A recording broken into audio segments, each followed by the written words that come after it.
back to another episode of MRC. Today we're going to do a video review of the Axial Exo Terra. I traded for this buggy in the springtime and I was pretty excited to get it. I traded a four-wheel drive short course truck for it through online ad on Kijiji. I thought it was a fair value money-wise, and wasn't planning to do as much racing this year, so I wanted something fun and fast and durable that I could do close by my house and run things more on the recreational side than the racing side. So I picked up this Axial Exo Terra, and I'm just going to do a quick review here for you guys and give you my thoughts. And I'm going to start with the looks. I think it's a great looking truck or buggy. It's kind of like a cross. It's like a halfway between a 1/8 scale buggy and a 10 scale short course truck.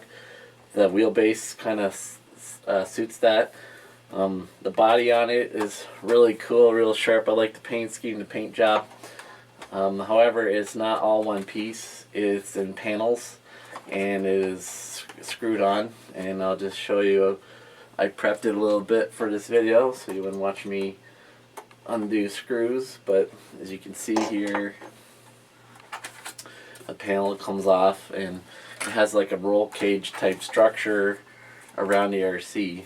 That's good and bad. For certain things it actually really protects the RC quite well, and the con to that is it's not easy to get in here and work on the RC if you wanted to do that and clean it and things like that.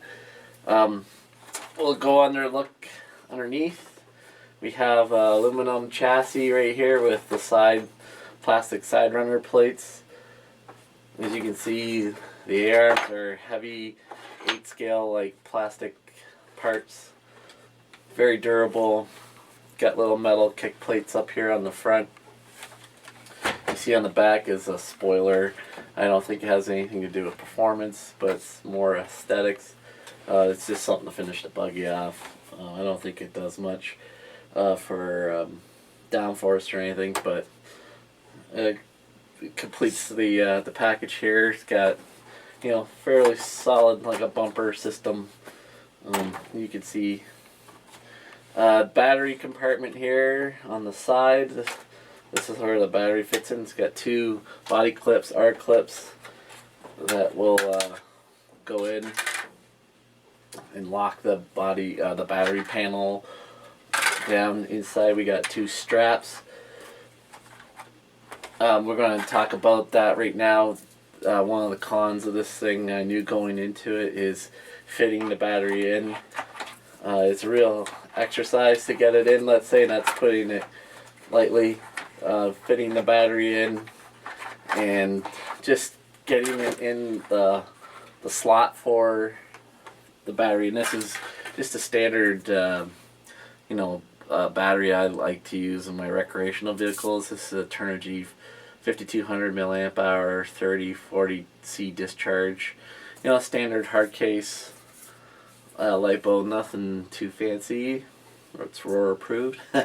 And it would take me 2.5-3 minutes just secured. There's these battery straps inside and they do work well, but it's hard to get your hands in there. Everything's in the way. There's a cross brace right down the middle of the RC.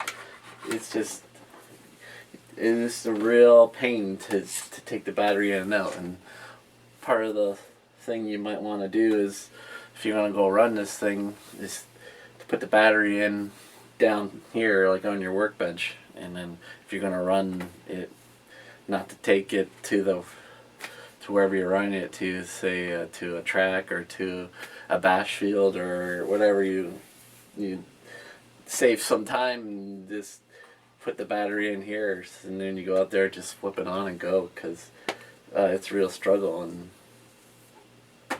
that's a major flaw with this RC. I could see this RC was released, I think, in 2011. It was released as a kit and as an RTR.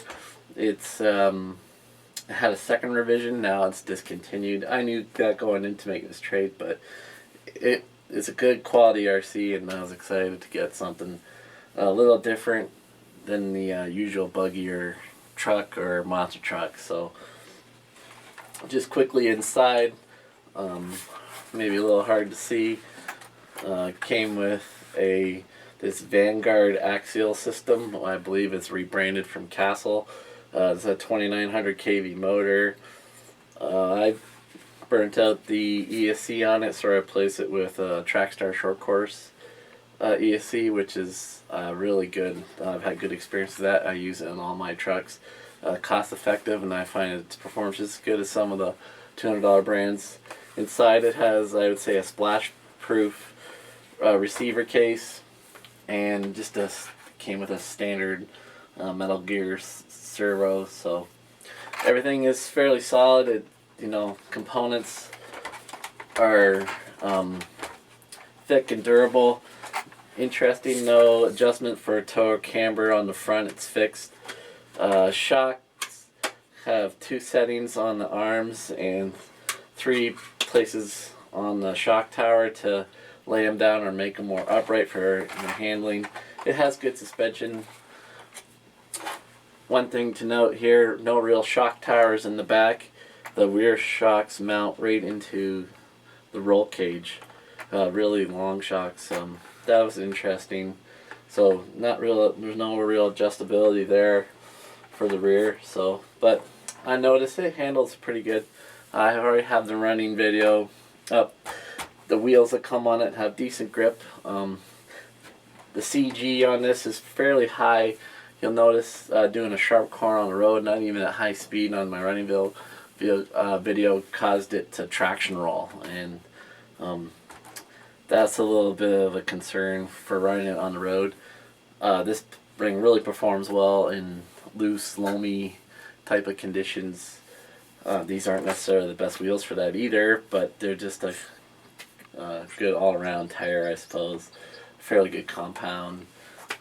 I brought this to the track and I put short course tires on it, and I was able to hang with probably the B main guys. I probably would have been in the middle of the pack.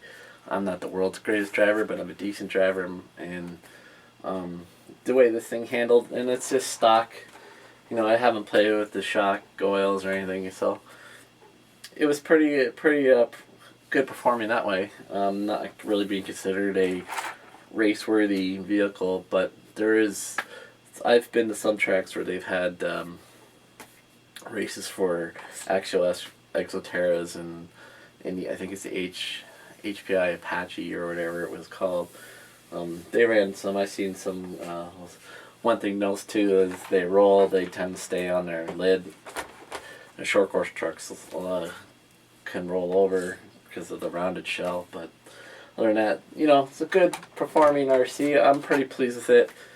Again, the 2 minuses to it, and that's where I give my rating. I give it a 3.5 out of 5, just for those 2 major flaws of getting in here and working on it. It takes so much to dismantle it. It's just, you need long-handled drivers to get in if you want to tighten some screws, work on the receiver. It was just a chore. I got this without a radio and receiver. I use my own, so I put mine in. It was just a chore to work on that and get the receiver in, and changing the battery is just, it's a known thing with this thing, but, when you get it, it's like, how bad can it be?